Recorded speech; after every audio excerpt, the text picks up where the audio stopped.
तो चलो बेटा, हमारा लास्ट क्लास में इन्वेंट्री तक हुआ था। हाँ, इन्वेंट्री यानी क्लोजिंग स्टॉक मैंने बताया था बेटा। और क्लोजिंग स्टॉक 3 टाइप का होता है, raw material, work in progress, finish good. Right, ये हमने किया था। हाँ, चल इन्वेस्टमेंट। ठीक है, अब सिंपल है बेटा, इन्वेस्टमेंट आपको मालूम है ना। हम जो असेट अगर खरीद रहे हैं, ठीक है, वो इन्वेस्टमेंट कहा जाता है। अगर मैं किसी कंपनी के शेयर खरीदता हूं, वो भी इन्वेस्टमेंट कहा जाता है। किसी कंपनी के डिबेंचर परचेज किया बेटा, वो भी इन्वेस्टमेंट है। हाँ, तो investment is nothing but expenditure on asset, expenditure on asset held to earn interest, right, held to earn interest। अब समझना बेटा, बहुत सिंपल है। अगर मैं किसी कंपनी के डिबेंचर खरीदता हूं, तो मैंने इन्वेस्टमेंट किया बेटा, उस पर हमको इंटरेस्ट मिलता है। ठीक है, किसी कंपनी के शेयर खरीदते हैं, हाँ, किसी कंपनी के शेयर खरीदते हैं बेटा, तो वो भी इन्वेस्टमेंट है, उस पे हमको डिविडेंड मिलता है। तो इनकम प्रॉफिट, इसको आप डिविडेंड बोल सकते हो। ठीक है, और अदर बेनिफिट, राइट। और ये एसेट है बेटा, तो सिंपल है। इन्वेस्टमेंट्स, हाँ, investments, assets not, assets held not for operational purpose or for rendering services, huh? That is assets other than fixed asset or current assets, right. तो simple है बेटा, बैलेंस शीट के अंदर फिक्स असेट्स होते हैं, current assets होते हैं। हाँ, तो ये फिक्स असेट और करंट असेट्स बेटा हम लोग हमारे प्रोडक्शन में यूज करते हैं। ऑपरेशनल पर्पस का मतलब क्या होता है? प्रोडक्शन, राइट, प्रोडक्शन में यूज करते हैं या सर्विस देने के लिए यूज करते हैं। और फॉर रेंडरिंग सर्विस यानी सर्विस देने के लिए यूज करते हैं। ठीक है, अगर हमारे क्लास के एग्जाम्पल लो बेटा, हमारे कोचिंग क्लास में हम लोग सर्विस देते हैं। तो हमारे क्लास में टीवी लगा हुआ है, हमारे क्लास में कंप्यूटर है बेटा, इसको यूज करके हम लोग क्या करते हैं? सर्विस देते हैं, है ना। तो ये हमारा रेंडरिंग सर्विस हो गया।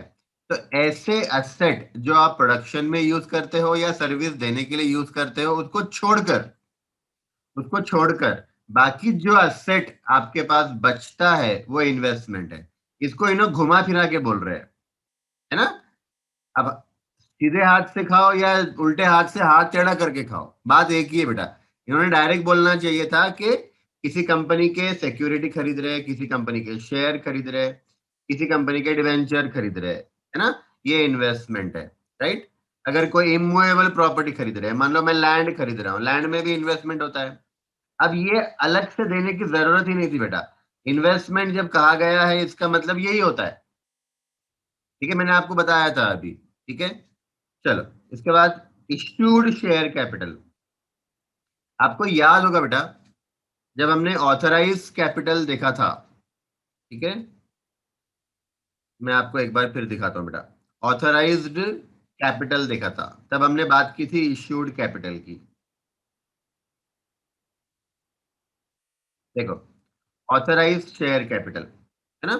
तो मैंने आपको एग्जाम्पल भी दिया था इसका। ऑथराइज्ड शेयर कैपिटल जो होता है बेटा, ये वो शेयर कैपिटल है जितना मैक्सिमम कोई कंपनी शेयर इशू कर सकती है। ठीक है, फिर हम क्या करते हैं बेटा, ये मैक्सिमम शेयर, हमने एग्जांपल देखो 1 लाख शेयर का लिया था, इसमें से फिर कंपनी क्या करती है? कुछ शेयर इशू करती है, राइट।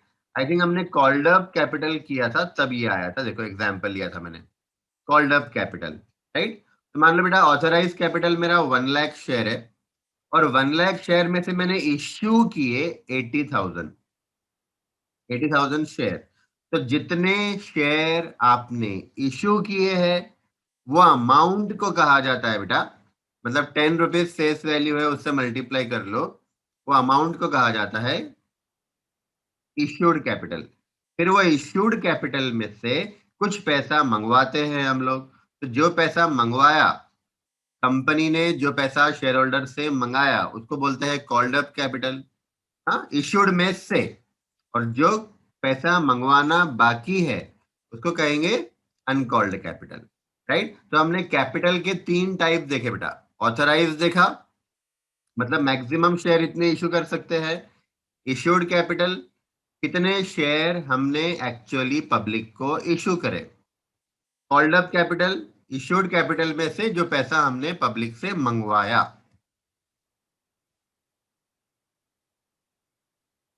राइट, तो ये हमारा इश्यूड कैपिटल बेटा, ऑलरेडी हमने कर लिया है। नेक्स्ट जॉइंट वेंचर, ठीक है।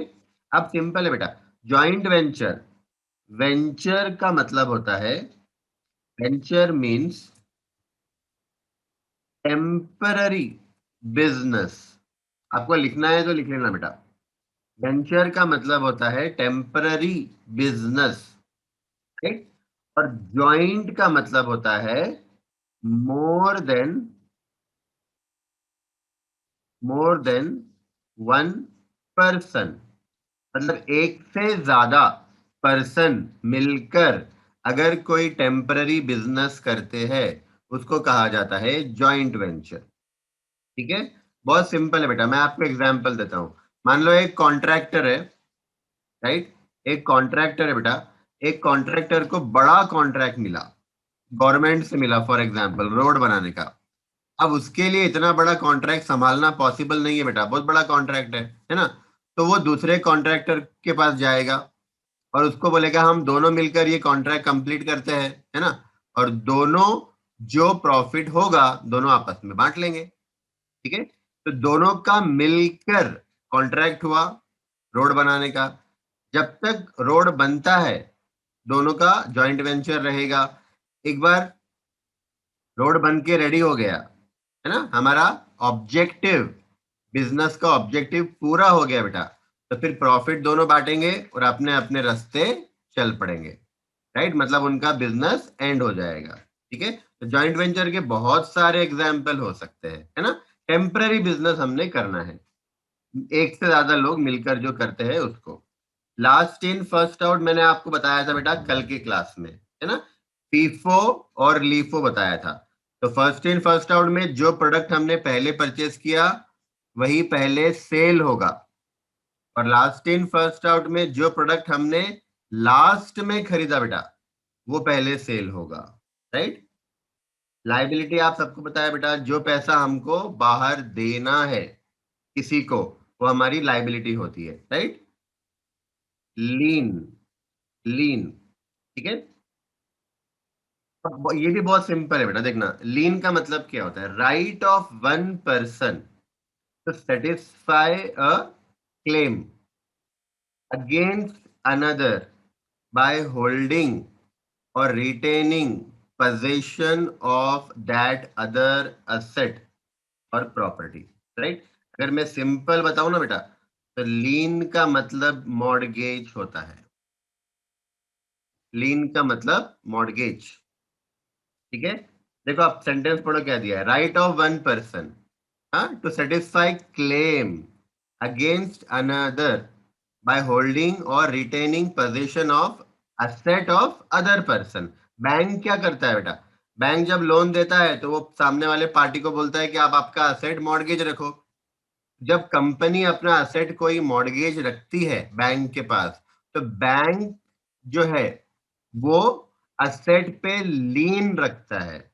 मतलब बैंक के पास राइट है कि वो असेट को सेल दे, इन केस अगर वो पर्सन लोन देता, लोन का रिपेमेंट नहीं करता है तो। राइट, तो लीन का मतलब मॉर्गेज ही होता है बेटा। आ जाओ, लॉन्ग टर्म लाइबिलिटी। हाँ, अब मैंने आपको ये बताया था बेटा कि बैलेंस शीट के अंदर लाइबिलिटी साइड में तीन टाइप की लाइबिलिटी होती है। देखो आपको ये याद रखना है। हाँ, हमारी बैलेंस शीट है बेटा, बैलेंस शीट के अंदर लाइबिलिटी साइड में कैपिटल होता है, लॉन्ग टर्म लाइबिलिटी होती है, करंट लाइबिलिटी होती है। राइट, कैपिटल आपको मालूम है, जो ओनर ने बिजनेस स्टार्ट किया बिजनेस को पैसे देकर, है ना। लॉन्ग टर्म लाइबिलिटी वो लाइबिलिटी है जो 12 महीने के बाद हमको पेमेंट करना है, ऐसी लाइबिलिटी जिसका पेमेंट आफ्टर 12 मंथ होगा। All those liabilities are called as long term liabilities whose payment has to be made after 12 month। Simple है बेटा, अगर आपने बैंक से 2 साल का लोन लिया है तो वो लॉन्ग टर्म लाइबिलिटी है। अगर मैंने बैंक से 8 महीने का लोन लिया है तो करंट लाइबिलिटी है, राइट। मतलब 12 महीने से कम वाली लाइबिलिटी करंट लाइबिलिटी, 12 महीने से ज्यादा वाली liability long term liability, right. आ जाओ लीज, राइट। अब लीज क्या है बेटा? लीज को आप लिख सकते हो एसेट टेकन ऑन रेंट और इंस्टॉलमेंट्स। ये आप कॉपी कर लेना बेटा। आपने अगर कोई भी एसेट रेंट पे लिया या इंस्टॉलमेंट्स पे लिया, अगर कोई एसेट मैंने इंस्टॉलमेंट पे खरीदा किसी कंपनी से, तो उसको कहा जाता है लीज। Lease, right. लीज पे खरीदना मतलब इंस्टॉलमेंट से खरीदना। यहाँ पे आपको पूरा पेमेंट एक साथ नहीं करना पड़ेगा। मान लो बेटा हमारी कंपनी ने एक प्लांट खरीदा लीज पे, 10 लाख का प्लांट है ना, लीज पे खरीदा, राइट। तो प्लांट तो उसको आज ही मिल जाएगा, पर पेमेंट उसको पूरा का पूरा आज नहीं करना है बेटा, पेमेंट उसको इंस्टॉलमेंट्स में करना पड़ेगा। ठीक है, देखना क्या दिया हुआ है। A lease is an agreement whereby the lessor, lessor मतलब जो असेट का ओनर है, प्लांट का ओनर है बेटा, प्लांट का ओनर कौन है? सप्लायर है ना। A lease is an agreement whereby the lessor यानी प्लांट का supplier conveys to the lessee, lessee मतलब हमारी कंपनी जो एसेट को खरीद रही है, राइट, जो एसेट को खरीद रही है बेटा, लेसी।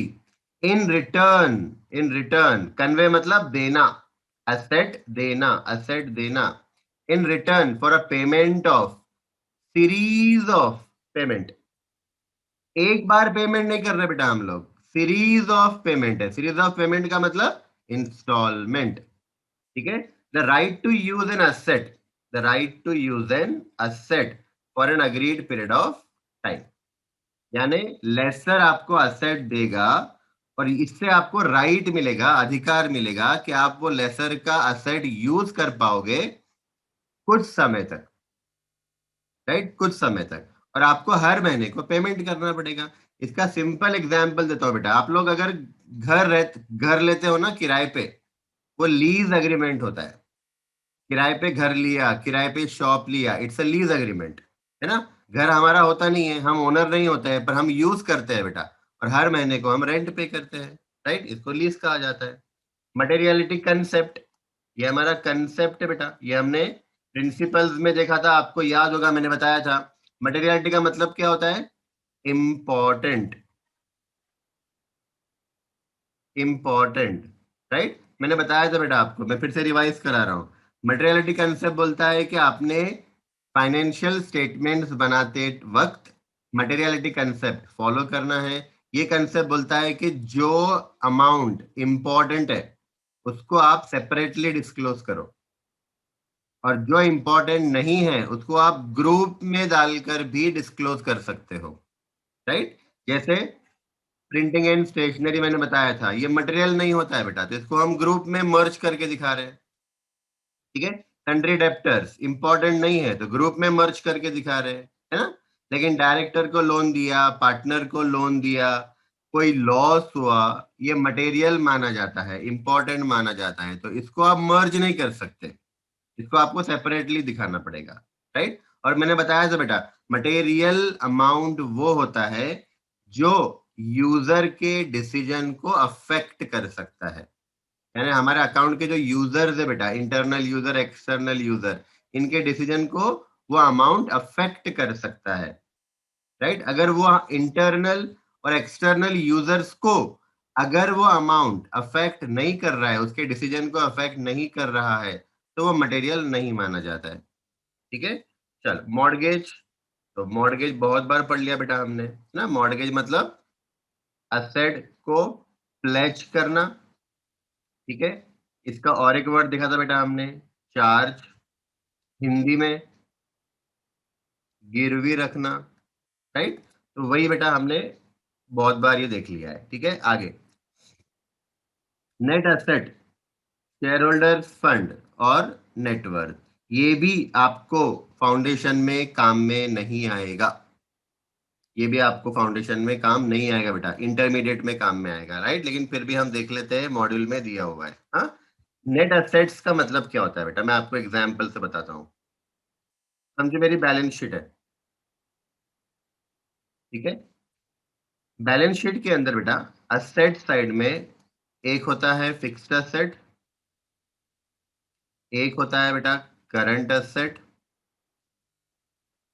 एक होता है fictitious asset, fictitious asset, right. Fixed assets आपको पता है, करंट असेट्स आपको पता है। फिक्टिशियस असेट्स क्या होता है, ये ऐसे असेट्स है बेटा जो कंपनी स्टार्ट होने के पहले, हमारा बिजनेस स्टार्ट होने के पहले जो खर्चे होते हैं ना, उसको हम इस कैटेगरी में रिकॉर्ड करते हैं, राइट। कंपनी या बिजनेस स्टार्ट होने के पहले के खर्चे, ये हो सकता है। दूसरा, जब हम शेयर इशू करते हैं बेटा या डिबेंचर इशू करते हैं, तो मान लो कि मैंने डिबेंचर या शेयर लॉस पे इशू किया, डिस्काउंट पे इशू किया, वो डिस्काउंट भी यहाँ पे रिकॉर्ड होता है, राइट। तो एक हिसाब से ये समझो कि यहाँ पे ना लॉसेस या एक्सपेंसेस रिकॉर्ड किए जाते हैं। आपको याद होगा मैंने एक वर्ड बताया था डेफरल, स्टार्टिंग में देखा था हमने। मैंने आपको बताया था डेफर्ड मतलब होता है जो खर्चा जिसका बेनिफिट लॉन्ग टर्म तक मिलने वाला है ना। मैंने आपको एडवर्टीजमेंट का एग्जांपल दिया था कि जो खर्चा जिसका बेनिफिट हमको लॉन्ग टर्म तक मिलने वाला है, मोर देन 1 ईयर तक मिलने वाला है, उसको हम असेट में डाल देते हैं, राइट। तो असेट में कहाँ डालते हैं बेटा, फिक्टिशियस असेट्स में डाल देते हैं। ये हमारे लॉसेस, हमारे एक्सपेंसेस है, समझना, ठीक है। अगर कंपनी की बात करते हैं बेटा, मान लो कंपनी की बैलेंस शीट है, हाँ, लाइबिलिटी साइड में क्या रहेगा, कंपनी है तो क्या रहेगा, शेयर कैपिटल। सोल प्रोपराइटर है, पार्टनरशिप है, तो सिर्फ कैपिटल रहेगा। कंपनी है बेटा तो शेयर कैपिटल रहेगा, राइट। उसके बाद रिजर्व्स होता है, फिर लॉन्ग टर्म लाइबिलिटी होती है बेटा, करंट लाइबिलिटी होती है, ठीक है। ऐसी हमारी बैलेंस शीट बनती है। अब यहाँ पे नेट असेट्स का मतलब क्या, नेट असेट्स का मतलब ये होता है बेटा कि जो फिक्स असेट्स है, हाँ, फिक्स असेट्स है बेटा, इसको मैं प्लस करूंगा, करंट असेट्स को प्लस करूंगा, राइट। और लाइबिलिटी साइड से long term liability minus current liability minus, right. ये जो अमाउंट बचेगा, फिक्स असेट प्लस किया, करंट असेट प्लस किया और लाइबिलिटी माइनस कर दी बेटा, लाइबिलिटी में लॉन्ग टर्म लाइबिलिटी भी आ गया, करंट लाइबिलिटी भी आ गया। अब जो अमाउंट आता है ना, ये अमाउंट को कहा जाता है नेट असेट। देखो बहुत सिंपल है बेटा, अगर मैं असेट बोलूंगा तो फिर उसमें फिक्स असेट करंट असेट्स आ गया, है ना, असेट्स। लेकिन जब नेट वर्ड लग गया, नेट का मतलब होता है लाइबिलिटी माइनस करने के बाद, मतलब असेट्स में से लाइबिलिटी माइनस कर दो तो जो अमाउंट बचेगा वो नेट असेट्स है बेटा। तो नेट असेट्स को ही शेयर होल्डर फंड कहा जाता है, उसी को नेटवर्थ कहा जाता है। इसका इंपॉर्टेंस क्या है, इसका इंपॉर्टेंस ये है बेटा, जब हम हमारा बिजनेस सेल करते हैं ना, when we sell our business, right, तो हम हमारे बिजनेस को कौन से अमाउंट पे सेल करेंगे, हम हमारे बिजनेस को ये अमाउंट पे सेल कर सकते हैं बेटा, राइट। ये हमारे बिजनेस का वैल्यू माना जाता है। हाँ, चल, नेट फिक्स एसेट, अब ये बहुत सिंपल है बेटा, नेट फिक्स एसेट, राइट। अब समझना बेटा, fix asset less accumulated depreciation देना, देखो ये भी हमने किया हुआ है ना, ये भी हमने पहले किया है बेटा। बैलेंस शीट में हम लोग मान लो प्लांट बता रहे हैं, प्लांट फिक्स एसेट है 10 लाख का, इसमें से बेटा टोटल एक्यूमुलेटेड डेप्रिसिएशन लेस कर दो, मान लो 6 लाख का हो रहा है, राइट।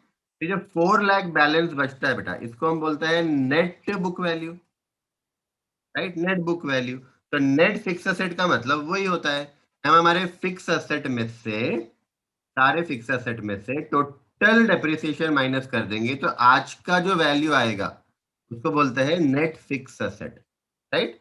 नेक्स्ट देखना बेटा, नेट प्रॉफिट और नेट लॉस, अब ये आपको पता है बेटा, जब हम प्रॉफिट एंड लॉस अकाउंट बनाते हैं तो प्रॉफिट एंड लॉस अकाउंट में फाइनल अकाउंट के अंदर जब हम लोग प्रॉफिट एंड लॉस अकाउंट बनाते हैं बेटा, तो हम लोग यहाँ पे इनकम बताते हैं, यहाँ पे सारे एक्सपेंसेस बताते हैं, राइट।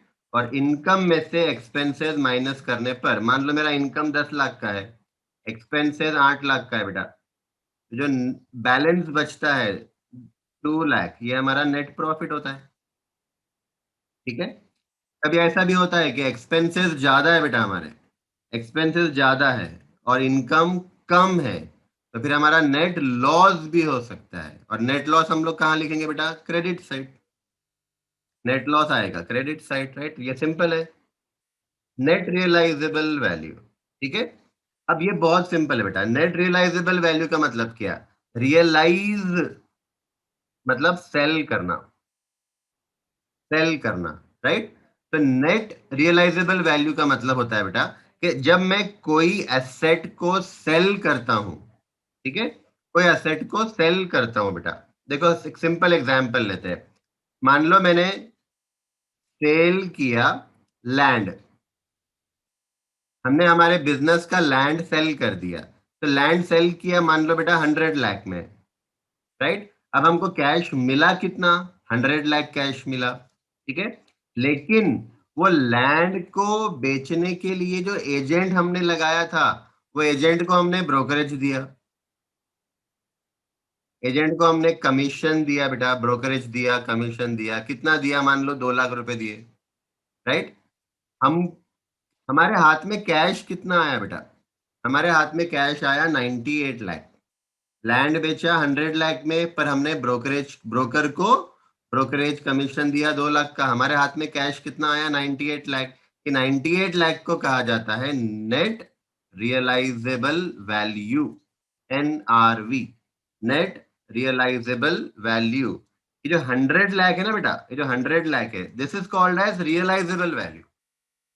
मतलब असेट को बेचकर कितना पैसा आएगा।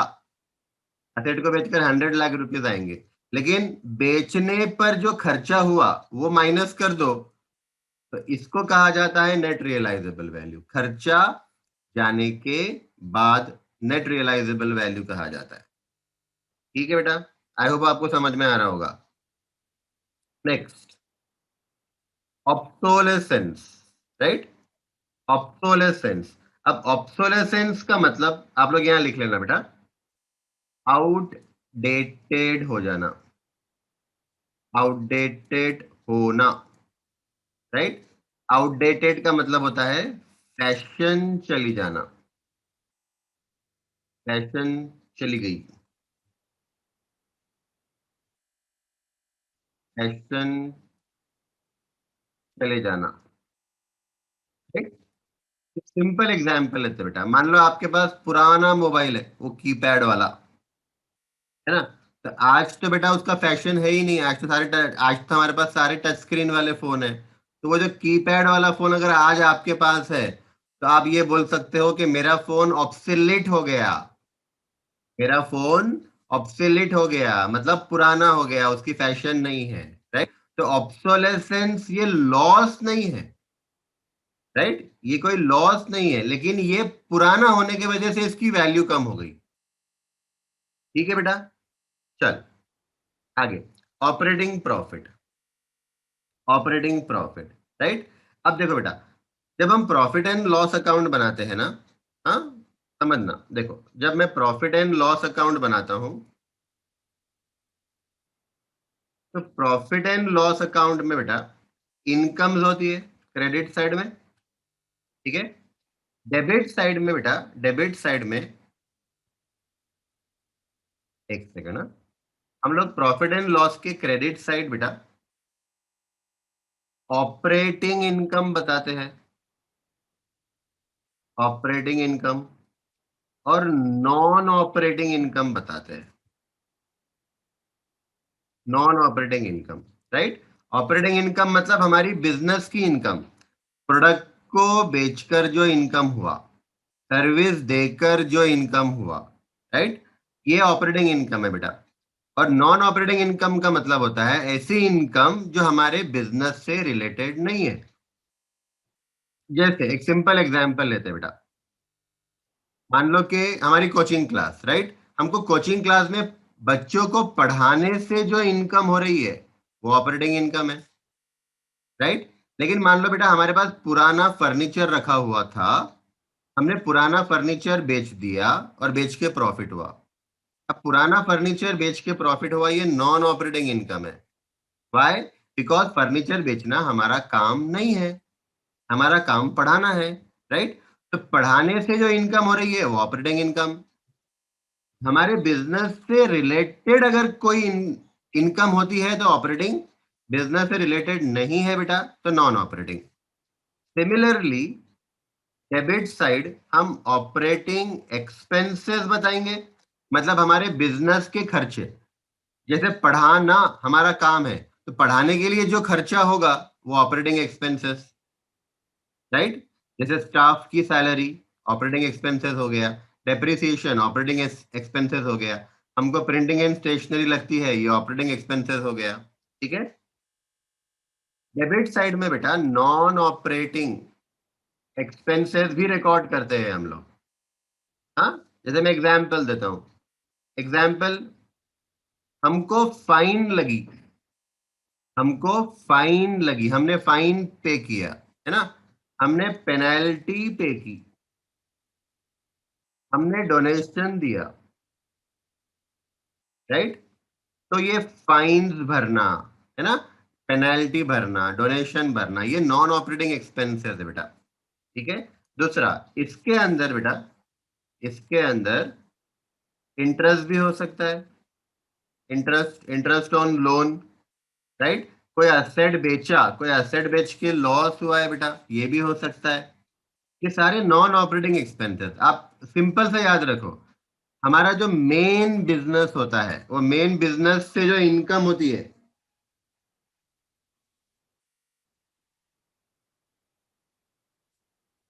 हमारे मेन बिजनेस से जो इनकम होती है वो ऑपरेटिंग इनकम, और हमारे बिजनेस से रिलेटेड नहीं है ऐसी कोई इनकम है तो नॉन ऑपरेटिंग इनकम।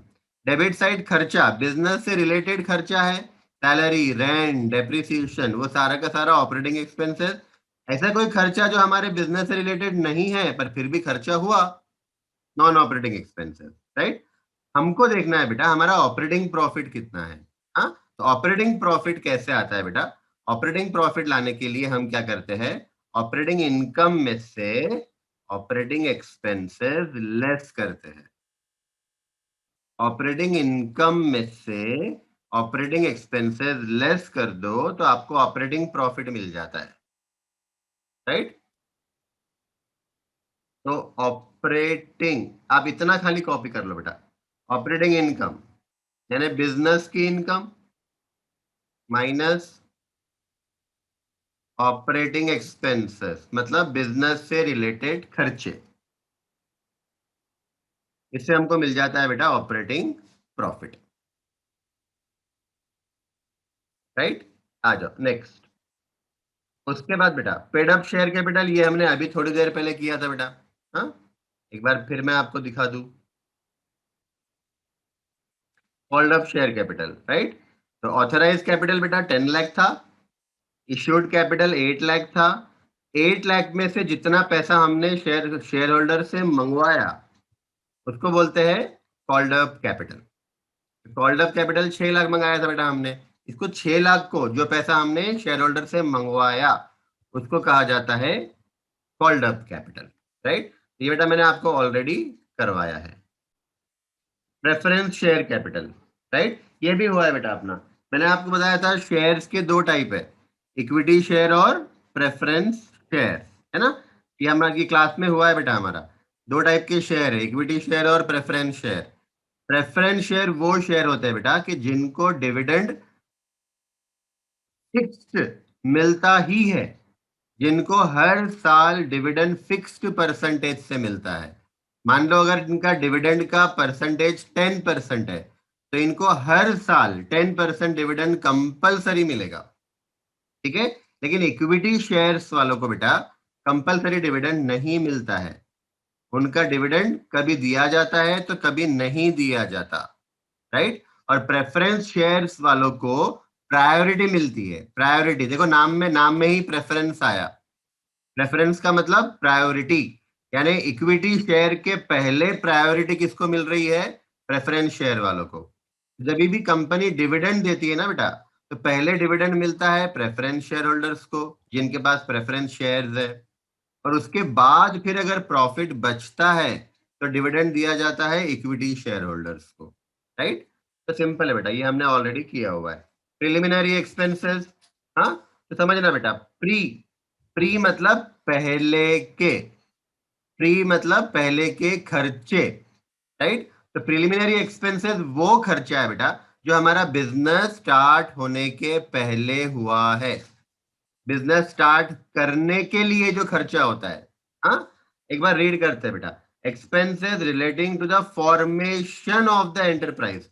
फॉर्मेशन मतलब स्टार्ट करना, स्टैब्लिश करना, इनकॉर्पोरेट करना, राइट? अब ये खर्चे में क्या क्या हो सकता है बेटा? तो ये खर्चे में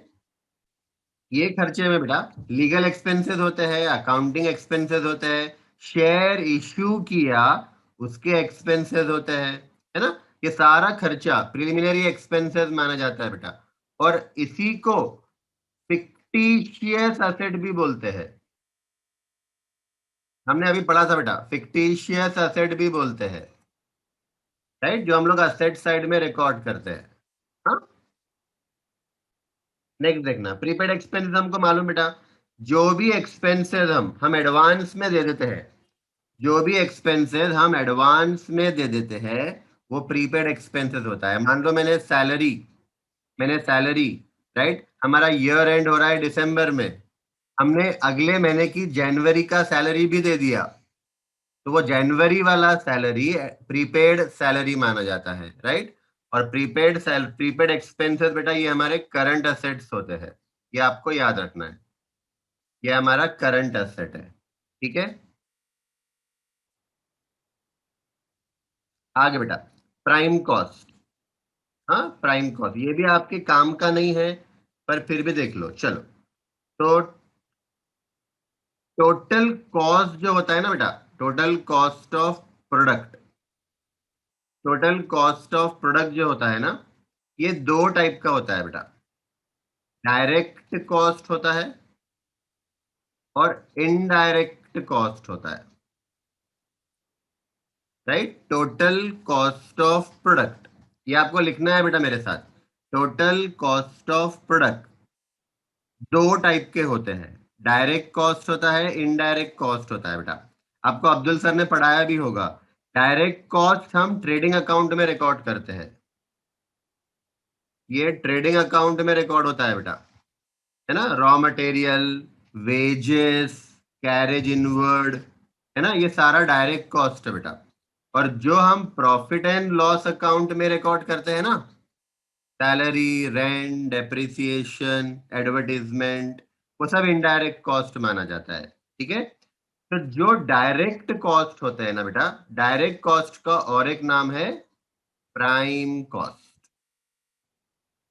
डायरेक्ट कॉस्ट का और एक नाम है बेटा प्राइम कॉस्ट। इसका मतलब बहुत सिंपल है, जो आप फाइनल अकाउंट बनाने के वक्त ट्रेडिंग अकाउंट में जो भी खर्चे रिकॉर्ड करते हो बेटा, वो सारे डायरेक्ट खर्चे रिकॉर्ड करते हैं। डायरेक्ट का मतलब होता है जो प्रोडक्शन से रिलेटेड है, expenses which are directly related to production, मतलब raw material, wages, carriage inward, royalty, ये सारा खर्चा बेटा। तो डायरेक्ट कॉस्ट का ही और एक नाम क्या है? Prime cost, right? देख लेना क्या दिया हुआ है। The total cost of direct material, direct wages and direct expenses, right? मतलब मटेरियल, वेजेस और एक्सपेंसेस सारे के सारे कौन से? डायरेक्ट वाले, डायरेक्ट वाले बेटा। मतलब सिंपल ना, ऑल डायरेक्ट एक्सपेंसेस और कॉल्ड एज प्राइम कॉस्ट, ठीक है?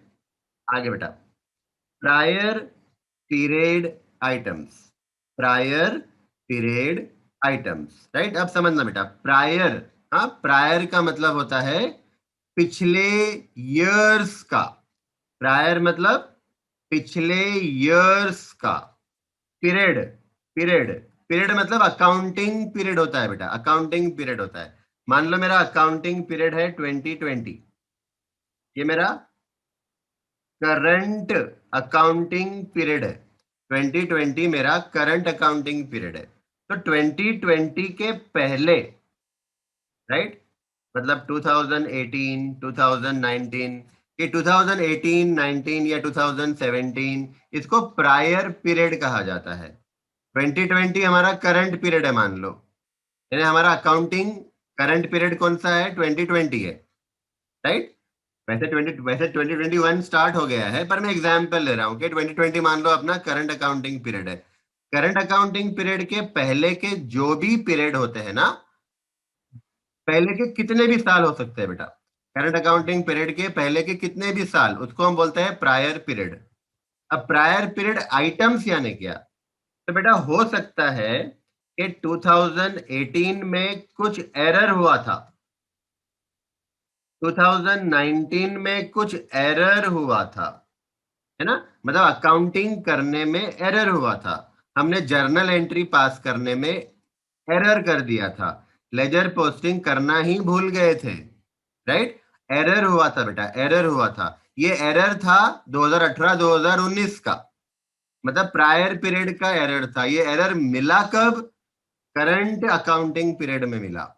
तो अगर करंट अकाउंटिंग पीरियड में ऐसा कोई एरर हमको मिलता है जो पिछले सालों में इनकर हुआ था, राइट, वैसे एरर को हम बोलते हैं बेटा प्रायर पीरियड आइटम। तो एक बार रीड करते हैं बेटा, प्रायर पीरियड आइटम देखना। Prior period items are income और expenses which arise in the current period, हाँ, as a result of error or omission in the preparation of the financial statement of one or more prior period।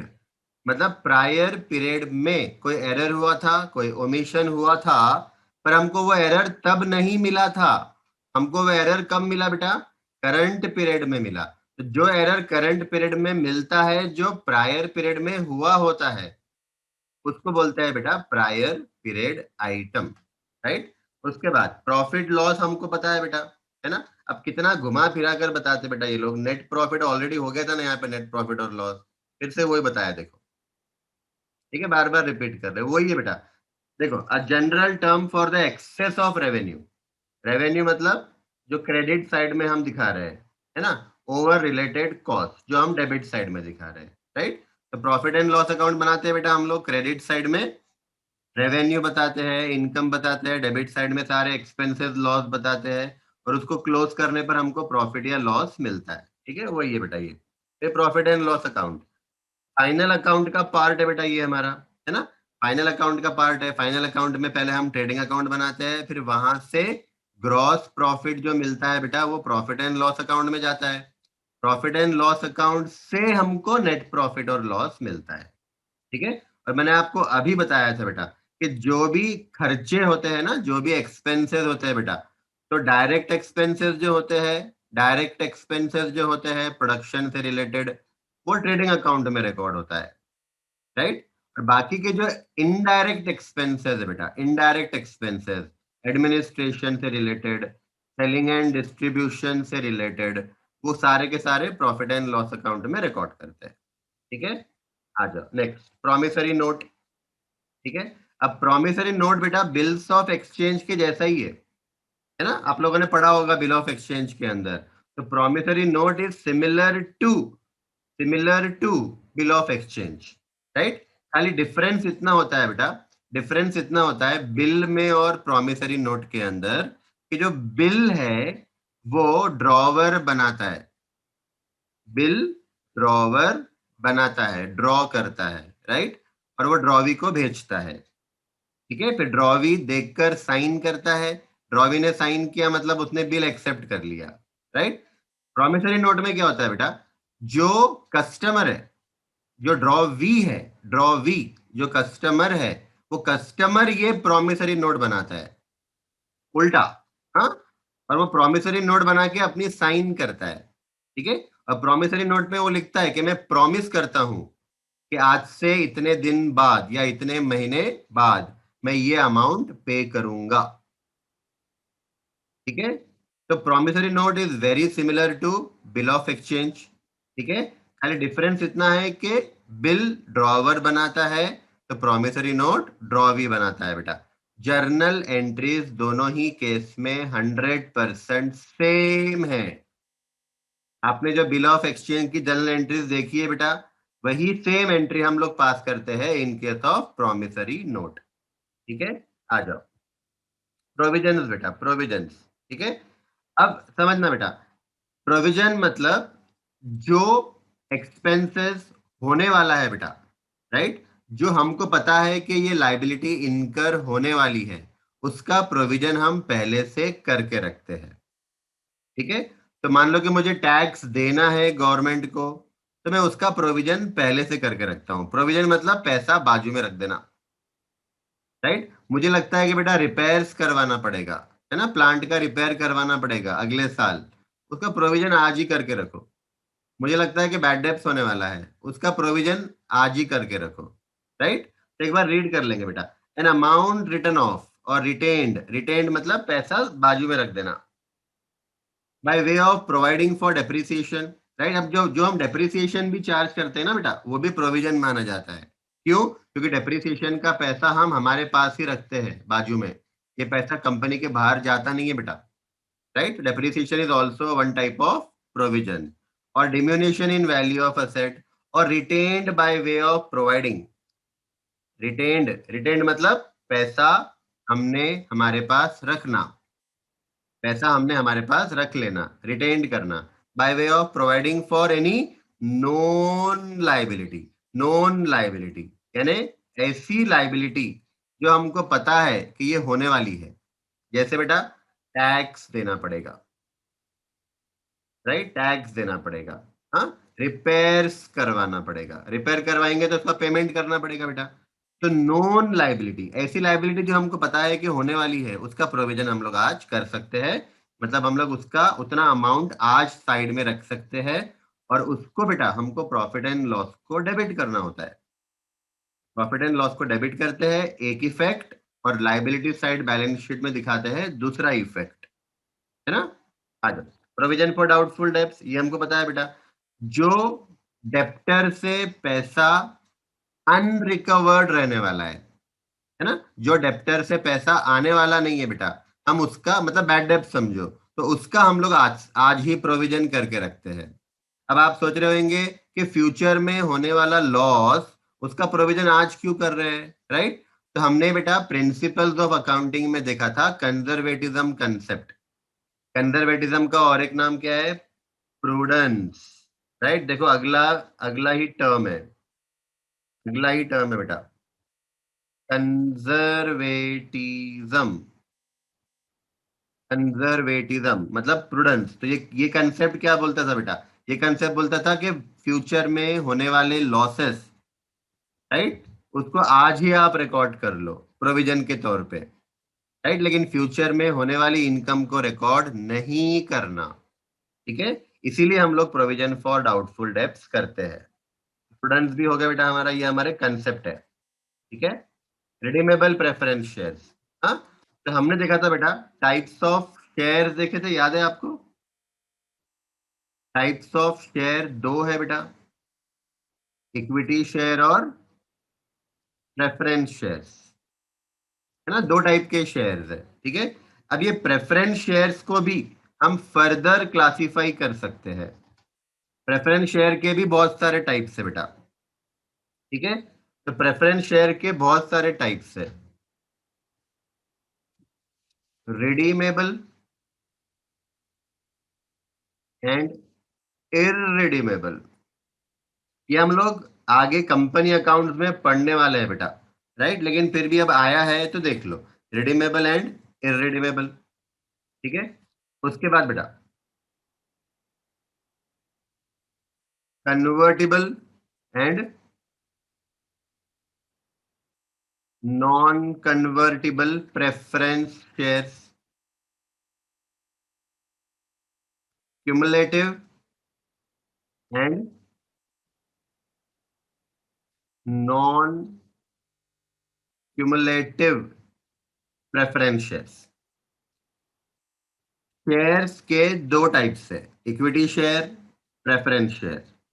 Preference share के और बहुत सारे types है, redeemable preference share, irredeemable preference share. मैं आपको अभी समझा दे रहा हूं बेटा, आगे ये आएगा तो हम लोग उसको फिर स्किप कर देंगे। अभी आप ये समझ लो, प्रेफरेंस शेयर्स के और टाइप्स है बेटा, रिडीमेबल,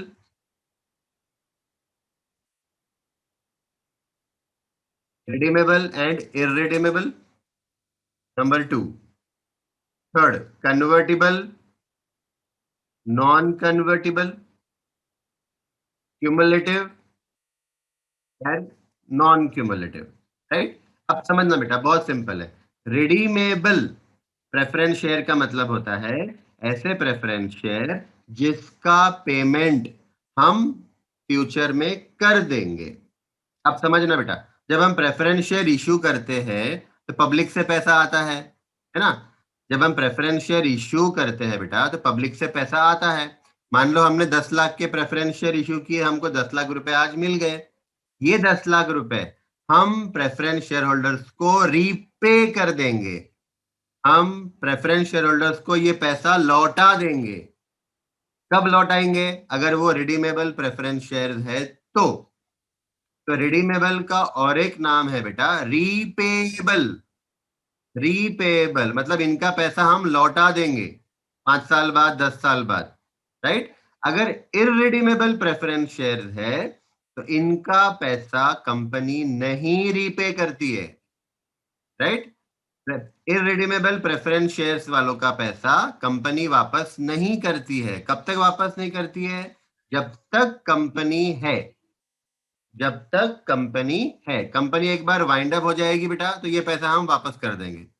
तो इररिडीमेबल वालों का पैसा लाइफ टाइम तक वापस नहीं होता, जब कंपनी वाइंड अप होती है तब तो वापस होता है। रिडीमेबल वालों का पैसा 5 साल 10 साल में वापस हो जाता है बेटा। ठीक है, कन्वर्टेबल एंड नॉन कन्वर्टेबल ये सिंपल है। जो प्रेफरेंस शेयर इक्विटी शेयर में कन्वर्ट हो सकते हैं उसको कहा जाता है कन्वर्टेबल प्रेफरेंस शेयर। लेकिन जो प्रेफरेंस शेयर इक्विटी शेयर में कन्वर्ट नहीं हो सकते उसको नॉन कन्वर्टेबल कहा जाता है। राइट, क्यूमुलेटिव और नॉन क्यूमुलेटिव ये मैंने ऑलरेडी आपको एक्सप्लेन किया हुआ है बेटा। वापस बताता हूं, क्यूमुलेटिव का मैंने आपको एग्जाम्पल बताया था कि मान लो एक कंपनी का 2018 में लॉस हुआ, 2019 में लॉस हुआ, 2020 में प्रॉफिट हुआ। राइट, तो अगर क्यूमुलेटिव प्रेफरेंस शेयर्स है तो वो शेयर होल्डर को बेटा 3 साल का प्रॉफिट मिलेगा, 3 साल का डिविडेंड मिलेगा। 2018 का नहीं मिला था वो भी मिलेगा, 2019 का नहीं मिला था वो भी मिलेगा, 2020 का तो मिलना चाहिए, ये तो करंट ईयर है हमारा, है ना। तो 2018-19 का क्यों नहीं मिला था? क्योंकि लॉस हुआ था। 2020 में प्रॉफिट हुआ बेटा, तो प्रॉफिट जिस ईयर में हुआ तो वो ईयर का डिविडेंड तो मिलेगा ही, और पहले 2 साल का नहीं मिला था तो वो भी मिलेगा। राइट, मतलब क्यूमुलेटिव का मतलब होता है टोटल। क्यूमुलेटिव माने आप मैथ्स में पढ़ते होंगे बेटा, क्यूमुलेटिव मतलब टोटल होता है, तो टोटल डिविडेंड देंगे। अगर प्रेफरेंस शेयर नॉन क्यूमुलेटिव है तो इनको डिविडेंड 2018 वाला नहीं मिलेगा, 2019 वाला भी नहीं मिलेगा, सिर्फ करंट ईयर का मिलेगा। मतलब क्यूमुलेटिव वाले को वो सारे ईयर का डिविडेंड मिलता है जो उनको नहीं मिला था। नॉन क्यूमुलेटिव वालों को सिर्फ करंट ईयर का डिविडेंड मिलता है। पुराने ईयर का जो डिविडेंड नहीं मिला है बेटा वो उनको छोड़ देना पड़ता है, भूल जाना पड़ता है, फॉरगो करना पड़ता है। राइट, आई होप आपको समझ में आया होगा बेटा। ये मैंने आपको बता दिया रिडीमेबल। राइट, रिडम्पशन मैंने अभी बताया बेटा, रिडम्पशन का मतलब होता है रीपे करना, पैसा वापस करना। राइट, देखो, repayment as per given terms normally used in connection with preference share and debenture. Right, अगर हमने रिडीमेबल प्रेफरेंस शेयर इशू किए हैं बेटा तो हम इनका पैसा वापस कर देंगे। तो पैसा वापस करना इसको बोलते हैं रिडम्पशन करना। ठीक है, रिजर्व हमको पता है बेटा, हाँ रिजर्व हमको पता है, और मैंने आपको ये बताया भी था, देखो आपको याद होगा। रिजर्व दो टाइप के होते हैं बेटा, रेवेन्यू रिजर्व और capital reserve, right? Revenue reserves are those reserves which are available for dividend. जो रिजर्व में से डिविडेंड दे सकते हैं बेटा उसको रेवेन्यू रिजर्व बोलते हैं। जो रिजर्व में से डिविडेंड नहीं दे सकते हैं उसको कैपिटल रिजर्व कहा जाता है, राइट? तो ये हमने ऑलरेडी देखा है बेटा रिजर्व, ठीक है। Revaluation reserve, revaluation reserve.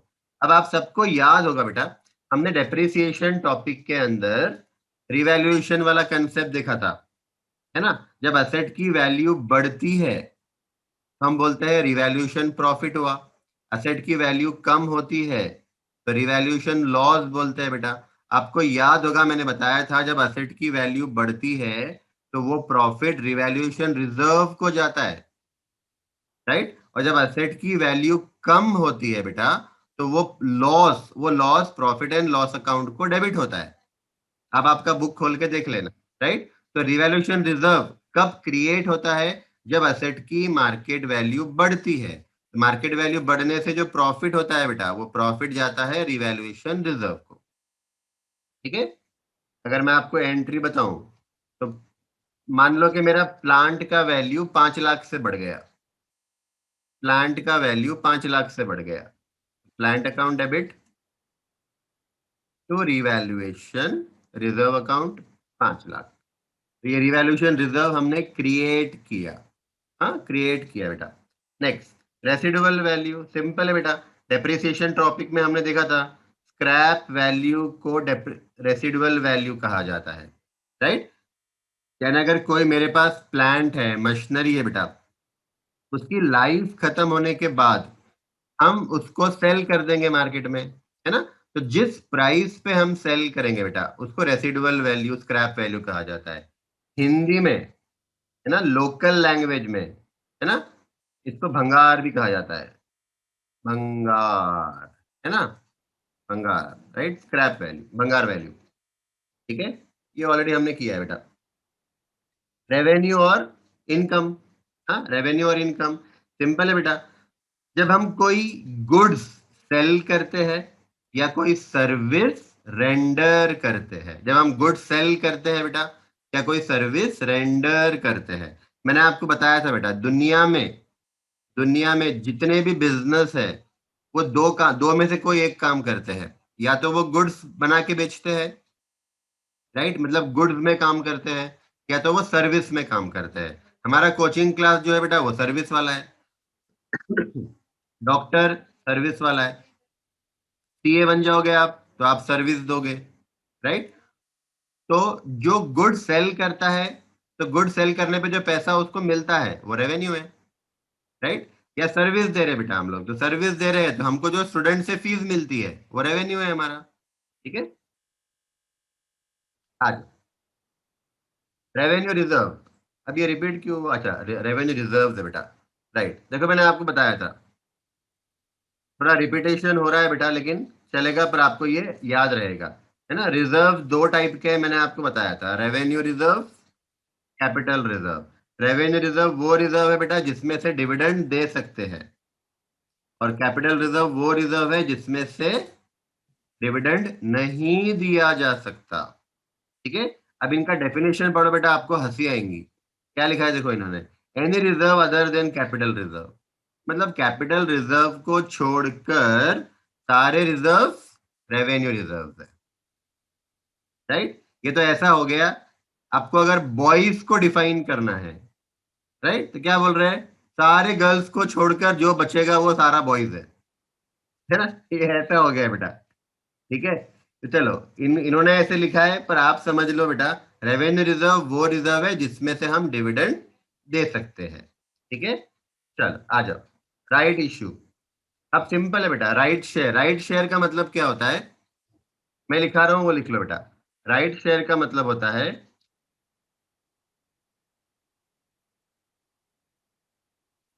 Shares issued to existing shareholders, shares issued to existing shareholders, shares issued to existing share holders, right.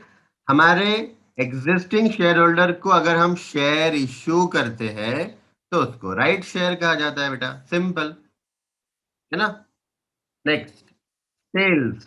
हाँ, सेल टर्नओवर या ग्रॉस टर्नओवर या ग्रॉस सेल, सिंपल है बेटा। मैंने बताया अभी कि गुड्स आप सेल कर रहे हो, ठीक है, तो जितने भी गुड्स आपने सेल किए उसकी सारी की सारी एग्रीगेट वैल्यू, उसको सेल वैल्यू कहा जाता है, ठीक है।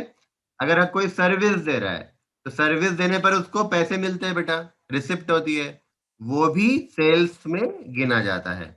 और आपको पता है बेटा, ये हम लोग ट्रेडिंग अकाउंट के क्रेडिट साइड में रिकॉर्ड करते हैं, है ना, सेल्स।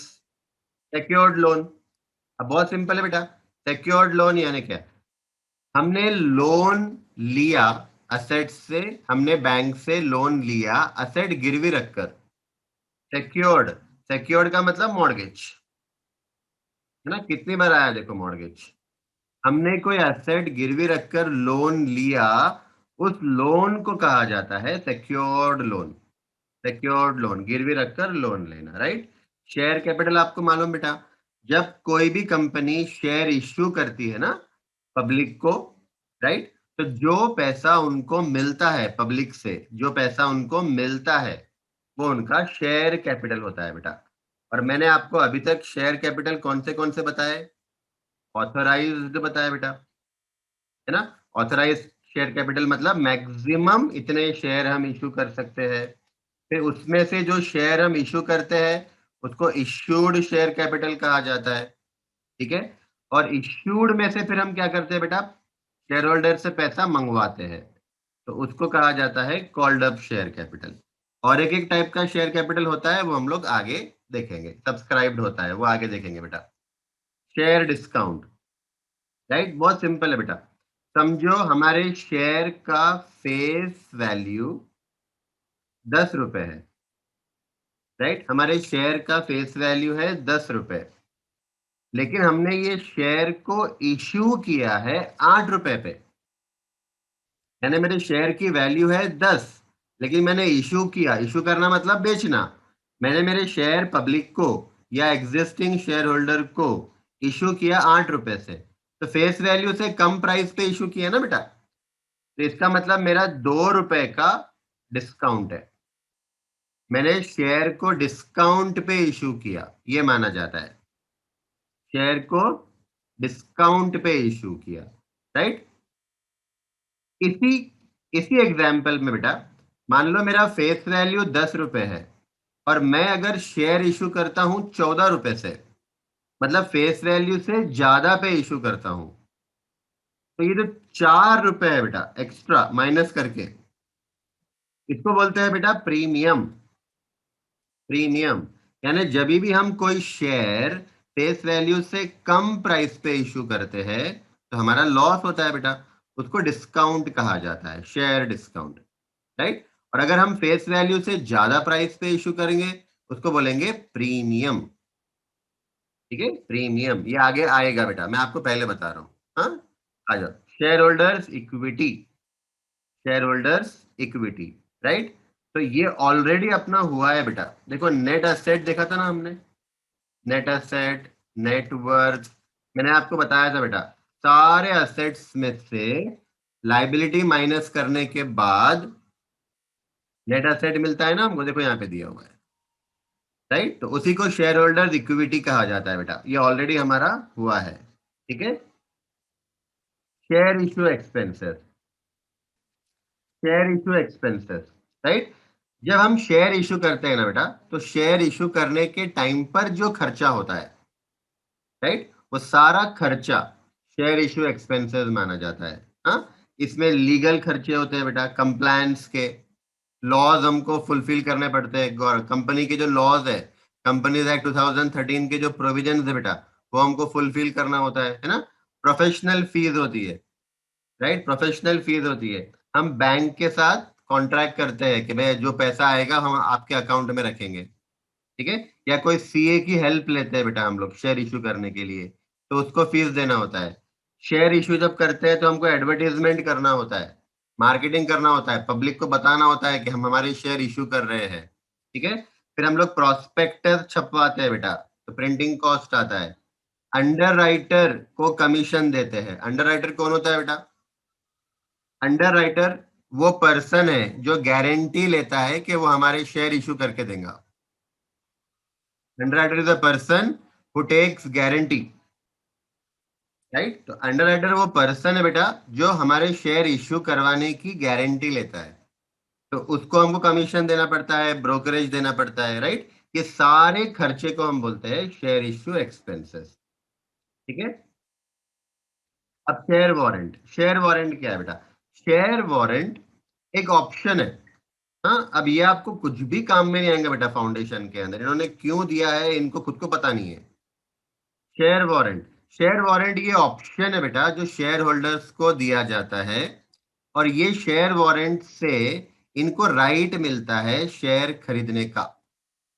मतलब समझो बेटा कि कंपनी ने उनके शेयर होल्डर्स को ऑप्शन दिया, शेयर वारंट दिया, राइट? और ये शेयर वारंट को यूज करके शेयर होल्डर अगर चाहे तो कंपनी से शेयर खरीद सकते हैं, राइट? और इनको शेयर नहीं खरीदना है तो वो नहीं भी खरीद सकते हैं। इसीलिए क्या कहा गया है बेटा? ऑप्शन कहा गया है। ऑप्शन का मतलब शेयर खरीदना है तो खरीदो, नहीं खरीदना है तो मत खरीदो, राइट? सिक्योरिटी प्रीमियम, देखो मैंने यहाँ बताया था बेटा आपको, शेयर का फेस वैल्यू 10 रुपए है। अगर मैं फेस वैल्यू से ज्यादा प्राइस से इश्यू करता हूँ बेटा, तो वो एक्स्ट्रा जो 4 रुपए है ये मेरा प्रॉफिट है, कंपनी का प्रॉफिट है बेटा, इसको प्रीमियम कहा जाता है, राइट? देखो वही दिया हुआ है, security premium. Security premium, the excess of issue price over face value. मतलब इश्यू प्राइस, हमारे एग्जाम्पल में इश्यू प्राइस 14 रुपीज थी ना, और फेस वैल्यू थी बेटा 10 रुपए, तो 14 माइनस 10 किया तो 4 रुपए जो हमको एक्स्ट्रा मिले ना, ये सिक्योरिटी प्रीमियम है। शेयर प्रीमियम भी बोल सकते हैं बेटा इसको, शेयर प्रीमियम भी बोल सकते हैं, ठीक है? Sinking fund. अब सिंकिंग फंड क्या है बेटा? देखो सिंकिंग फंड क्या है, हमको किसी लाइबिलिटी का पेमेंट करना है। मान लो बेटा कि हमको आज से 5 साल बाद किसी लाइबिलिटी का पेमेंट करना है। मान लो 1 करोड़ का, 1 करोड़ का पेमेंट करना है आज से 5 साल बाद। या फिर मुझे कोई असेट खरीदना है आज से 5 साल बाद, राइट? या तो कोई लाइबिलिटी का पेमेंट करना है बेटा 1 करोड़ का मान लो, या कोई असेट खरीदना है ना, फ्यूचर में। दोनों दो एग्जाम्पल है बेटा, दोनों ही केस में मान लो 1 करोड़ का हमारा खर्चा होने वाला है, राइट? अब आप समझो बेटा, 5 साल बाद मुझे 1 करोड़ रुपए मेरे बिजनेस से निकाल कर देने पड़ेंगे। कितना भारी पड़ेगा हमको, है ना? हमको हमारे दिल पे पत्थर रख के देना पड़ेगा बेटा 1 करोड़ रुपए, राइट?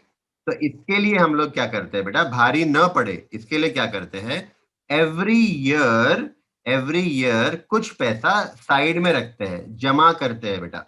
जैसे मुझे अगर 1 करोड़ रुपए देना है 5 साल बाद, तो मैं क्या करूंगा, हर साल 20 लाख 20 लाख 20 लाख बाजू रखूंगा। तो जो पैसा मैंने साइड में रखा है हर साल, उसको सिंकिंग फंड कहा जाता है, राइट? और sinking fund is a type of reserve.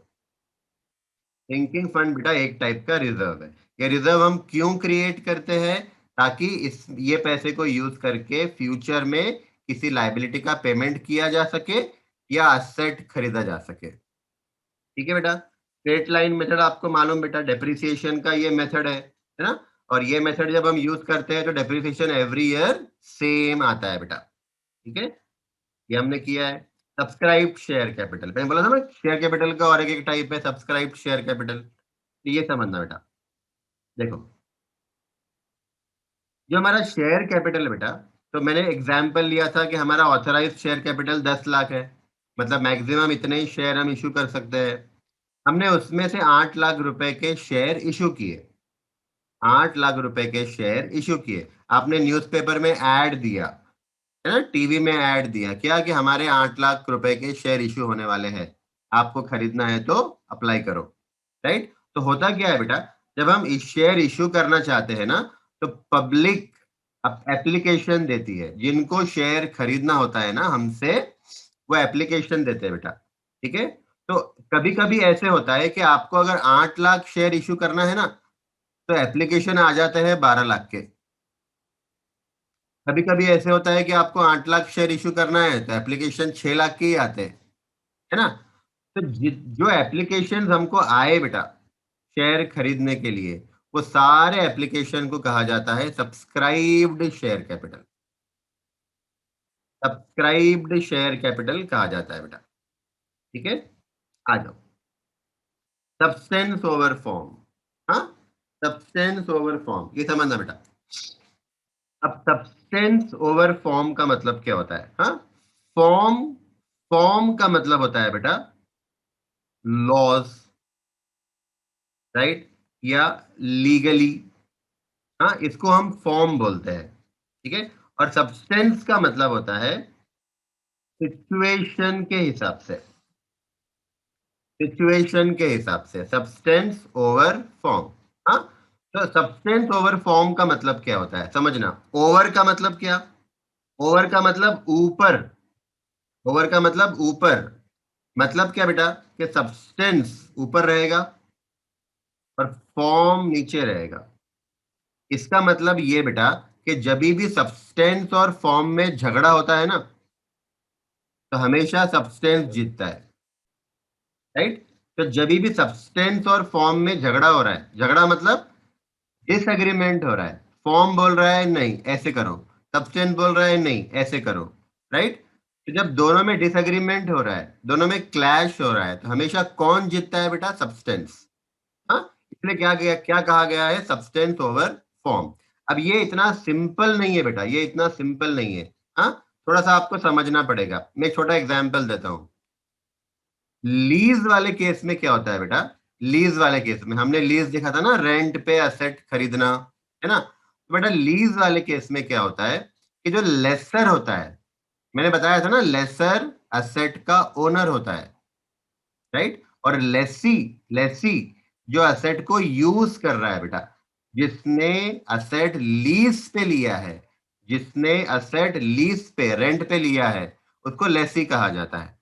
ठीक है, तो आपको समझना पड़ेगा बेटा कि फॉर्म, फॉर्म क्या बोलता है? फॉर्म क्या बोलता है कि जो असेट का ओनर है वो डेप्रिसिएशन चार्ज करेगा। और हमने यही सीखा है बेटा बरसों से, 11वीं से हमने यही सीखा है, 11 से यही सीखा है हमने कि जो असेट का ओनर रहेगा वो डेप्रिसिएशन करेगा, है ना। लेकिन सब्सटेंस क्या बोलता है कि यूज कौन कर रहा है? लेसी। यूज कौन कर रहा है? लेसी। तो सब्सटेंस ये बोलता है बेटा कि लेसी डेप्रिसिएशन चार्ज करेगा अपने अकाउंट्स पे। हालांकि लेसी वो असेट का ओनर नहीं है। असेट का ओनर कौन है बेटा? लेसर। तो फॉर्म बोलता है, फॉर्म क्या बोलता है? लेसर एप्रिसिएशन अपने बुक्स में रिकॉर्ड करेगा वो असेट पे। क्यों? क्योंकि वो ओनर है। सब्सटेंस क्या बोलता है? नहीं, लेसी करेगा। क्यों लेसी करेगा? क्योंकि वो यूज कर रहा है ना। तो दोनों में क्लैश हो रहा है ना, दोनों में क्लैश हो रहा है बेटा। तो कौन जीतेगा? सब्सटेंस। यानी हमको सब्सटेंस के हिसाब से हमारा अकाउंटिंग करना पड़ेगा, सिचुएशन के हिसाब से। ठीक है, आ जाओ। सन्ड्री क्रेडिटर हमको बताया बेटा जिससे, जो पर्सन से हम क्रेडिट परचेज करते हैं, राइट, क्रेडिट परचेज करते हैं बेटा, तो उस पार्टी को, उस पर्सन को हम क्रेडिटर्स बोलते हैं। ये हमारी लायबिलिटी होती है। सन्ड्री डेप्टर्स ये भी हमको मालूम बेटा, जिनको हम क्रेडिट सेल करते हैं गुड्स का, राइट। तो वो पर्सन से हमको पैसे आने होते हैं, है ना। तो जिन जिन पर्सन को हमने क्रेडिट सेल किया है बेटा, उनसे जो पैसा हमको आना है वो हमारे सन्ड्री डेप्टर्स है बेटा। ये हमारा असेट है। Surplus, right, surplus. अब सरप्लस का मतलब होता है बेटा प्रॉफिट। प्रॉफिट को सरप्लस कहा जाता है ना। देखो क्या दिया है, the credit balance in the profit and loss account. Profit and loss account के अंदर, right, profit and loss account के अंदर जो प्रॉफिट बचता है सारे खर्चे जाने के बाद, सारे खर्चे जाने के बाद, मतलब डिविडेंड भी दे दिया, रिजर्व भी ट्रांसफर कर दिया, यानी हमारे नेट प्रॉफिट में से हमने डिविडेंड भी दे दिया, रिजर्व भी ट्रांसफर कर दिया बेटा। अब जो प्रॉफिट बचा, डिविडेंड देने के बाद जो प्रॉफिट बचा, उसको सरप्लस कहा जाता है। सरप्लस मतलब बचा हुआ प्रॉफिट, राइट। ट्रेड डिस्काउंट बेटा ये भी हमारा हुआ है ना, मैंने बताया था डिस्काउंट के दो टाइप्स है, trade discount, cash discount. Trade discount हम उन कस्टमर्स को देते हैं जो हमारे से बल्क में खरीदते हैं, क्वांटिटी में खरीदते हैं, ठीक है। और कैश डिस्काउंट उनको देते हैं बेटा जो प्रॉम्प्ट पेमेंट करते हैं। प्रॉम्प्ट मतलब जल्दी पेमेंट करते हैं, फटाफट, राइट। तो उनको हम कैश डिस्काउंट देते हैं, राइट। तो ये हमारा हुआ है बेटा पहले ऑलरेडी। अनएक्सपायर्ड कॉस्ट, ठीक है। अब ये मैं आपको एग्जाम्पल दिखाता हूँ, देखो ये भी हमने ऑलरेडी किया है बेटा।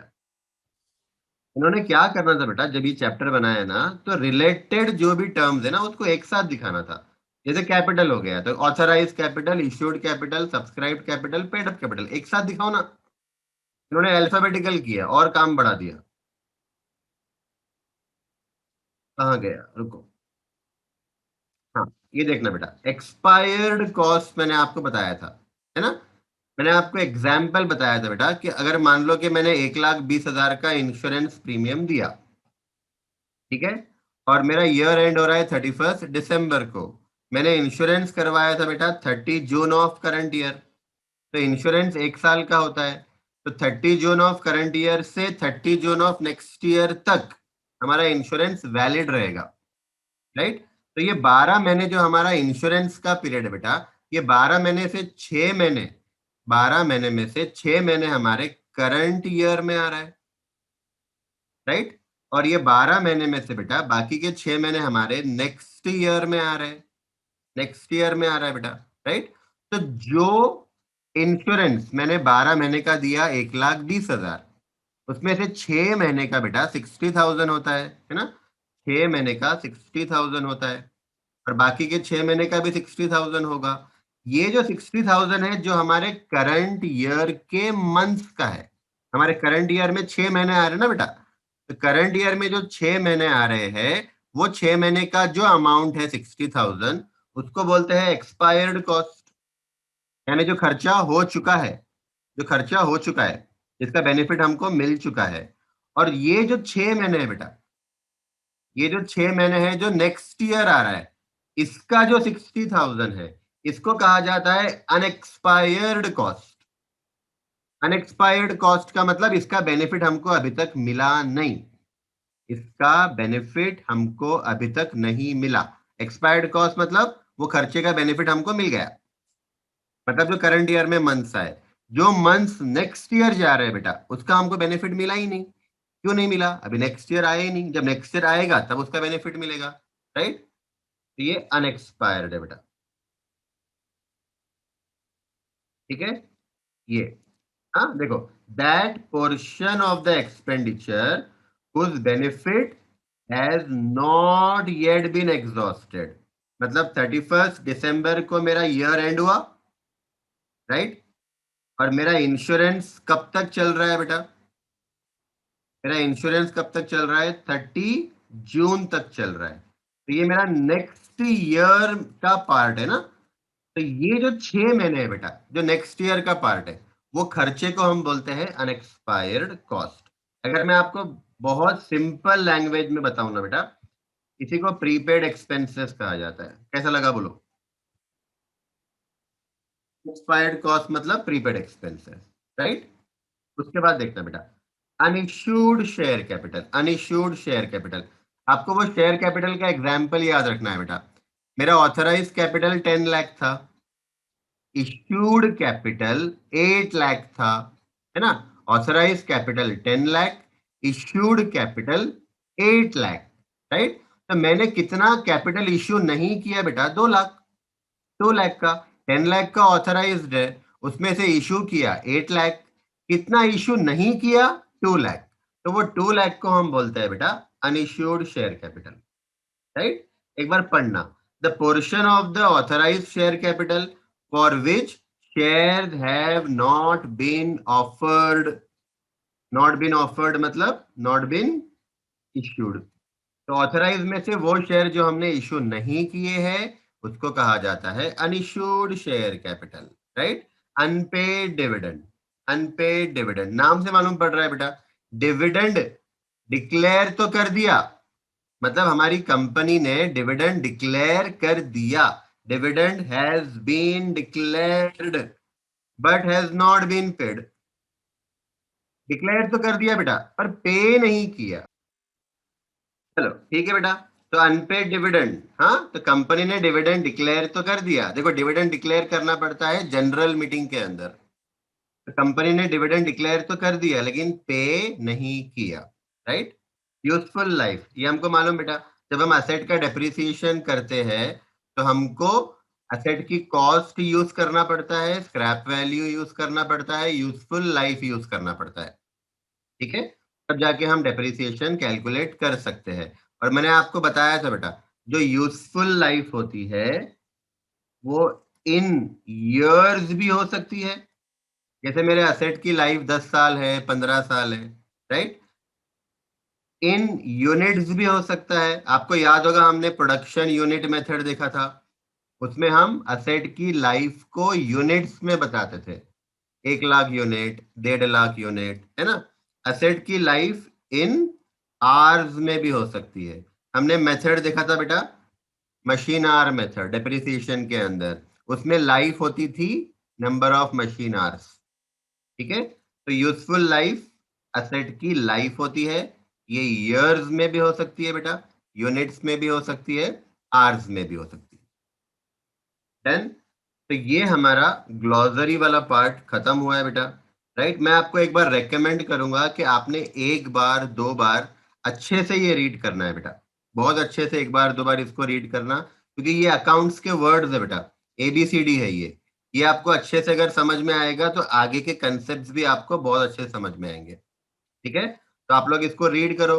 आपको किसी टर्म में डाउट है तो इसको हम लोग फिर क्लास में देखेंगे, ठीक है बेटा।